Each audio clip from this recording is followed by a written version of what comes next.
BJP से पैसे लिए बोल रहे ना, तो याद रखो आज अवाम में बोल रहा हूं मैं। रसूल अल्लाह सल्लल्लाहु अलैहि वसल्लम की मस्जिद नबवी में था मैं, जुम्मे की नमाज पढ़ के निकल रहा था, तो एक साहब ऐसी बोले, मैं उनका हाथ पकड़ लिया, मैंने चलो रसूल अल्लाह सल्लल्लाहु अलैहि वसल्लम के सुनहरी जालियों के पास तुम खड़े रह के बोलना ये बात। असदुद्दीन ओवैसी एजेंट है, ओवैसी दलाल है, ओवैसी बीजेपी की बी टीम है, ओवैसी को बीजेपी इलेक्शन लड़ने का पैसा देती है, ओवैसी हिंदुओं को फायदा पहुंचाता है, ओवैसी नफरत फैलाने का काम करता है, ओवैसी बीजेपी का पिट्टू है। ये सब वो बातें हैं जो माशरे में जहर की तरह घोल दी गई है और लोगों के जहनों में बैरिस्टर असदुद्दीन ओवैसी के खिलाफ बिठा दी गई है। दोस्तों, मैं चाहता हूं कि सबसे पहले आप असदुद्दीन ओवैसी का एक बयान सुने, उसके बाद मैं आपको बताता हूं कि दरअसल बैरिस्टर असदुद्दीन ओवैसी कौन है और उनकी हकीकत क्या है। बीजेपी से पैसे लिए बोल रहे ना, तो याद रखो आज अवाम में बोल रहा हूं मैं।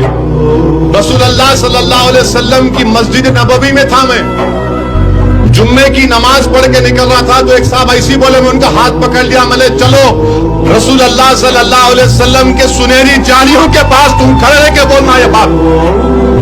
तुम सुनहरी जालियों के सामने, आका के सामने खड़े रह के बोलना कि असदुद्दीन पैसे लिया, मिला चलो मेरे साथ, तुम चलो बोला मिला। इस बारगाह से बड़ी कोई बारगाह दुनिया में नहीं है, चलो आओ आका के सामने खड़े रह के बोलो तुम। और जो दुनिया में मेरे को बोल रहे, तुमको अशर में ये बोलना पड़ेगा। अल्लाह होगा और तुमको ये इल्जाम लगाने वालों, तुमको अल्लाह के सामने बोलना पड़ेगा। तुम तैयार हो जाओ उस दिन के लिए। तुम मेरे को बोलते, अरे मुझे जुनून है मजलिस को फैलाने का। क्या गुनाह है मजलिस को मैं फैलाऊंगा तो? कौन सा गुनाह कर रहा हूं मैं? पैसे लिए? अरे तुम्हारी तरबियत पैसों के ऊपर हुई होगी, मेरी तरबियत इसार और कुर्बानी पर हुई है। हमेशा हमारे मरहूम बाप और अल्लाह मेरी अम्मा को अच्छा रखे, हमेशा मेरी अम्मा सोने से पहले सिखाती थी, आज भी वही बोल कि अल्लाह पे नजर रखो, अल्लाह पे नजर रखो, अल्लाह से उम्मीद रखो।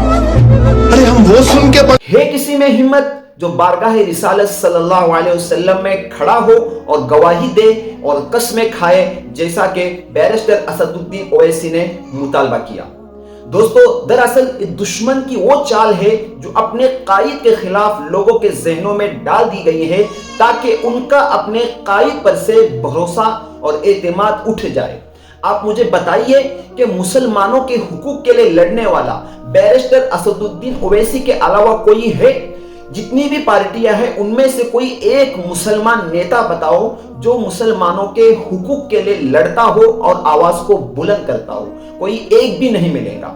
और दोस्तों, दूसरी बात यह है कि कोई कायद अगर अपनी कौम के साथ धोखा करता है, गद्दारी करता है, जमीर अपना बेच देता है, तो क्या वो इस तरीके से दावे कर सकता है? बारगाह रिसालत सल्लल्लाहु अलैहि वसल्लम में खड़ा होने के लिए तैयार हो सकता है? कयामत के दिन का हवाला दे सकता है? जैसा कि बैरिस्टर असदुद्दीन ओवैसी ने बताया, उन्होंने कहा कि मेरी माँ ने मेरी तरबियत ऐसी की है, उन्होंने मुझे जब मैं रात में सोने के लिए जाता हूँ बिस्तर पर, तो वो मुझे कहती थी कि बेटा उम्मीद और अपना यकीन सिर्फ अल्लाह पर रखना। उन्होंने कहा कि मेरी तरबियत ईसार और कुर्बानी पर हुई है, मैं ज़मीर फरोश इंसानों में से कभी भी नहीं हो सकता। मेरा मजलिस के लिए आवाज उठाना क्या गलत है? दोस्तों, आप मुझे बताइए कि 75 साल से जायद हो गया इन सारी पार्टियों को जो सेकुलरिज्म का दावा करती हैं, और हम उनको अपने सर पर उठाए बैठे हैं, कंधे पर लेकर घूम रहे हैं। तो क्या ये हमारा साथ दे रही है? क्या ये हमारा सपोर्ट कर रही है? आप जरा इस पर गौर कर सकते हैं और इस पर सोच सकते हैं। लेकिन वही दूसरी तरफ बैरिस्टर असदुद्दीन ओवैसी की बात आती है तो लोग कहते हैं कि इनको वोट देकर क्या फायदा, इनकी हुकूमत तो आने वाली नहीं है।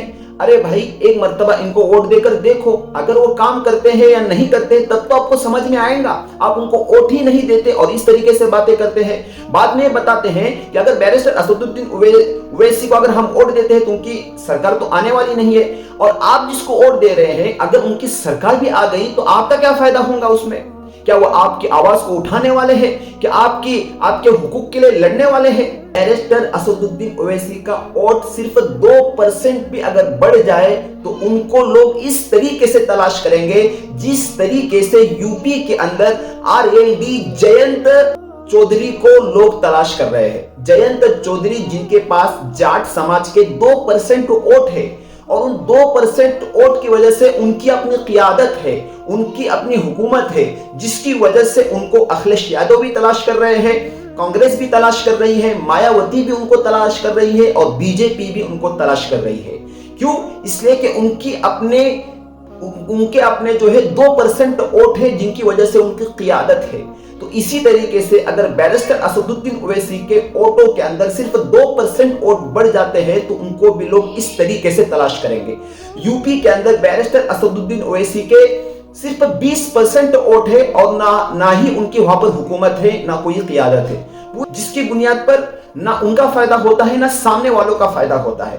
इसलिए जो अपनी आवाज को, अपने हुकूक की आवाज को उठा रहा है, आप उसको मजबूत करें और उस पार्टी का साथ दे जो आपका साथ देती है और आपके साथ आपके दुख दर्द के अंदर शामिल होती है। इसलिए मुसलमानों की आवाज को उठाने वाला सिर्फ हिंदुस्तान के अंदर एक ही बंदा है, वो है बैरिस्टर असदुद्दीन ओवैसी, जो हर वक्त मुसलमानों की आवाज के लिए, मुसलमानों के हक हुकूक के लिए लड़ता है।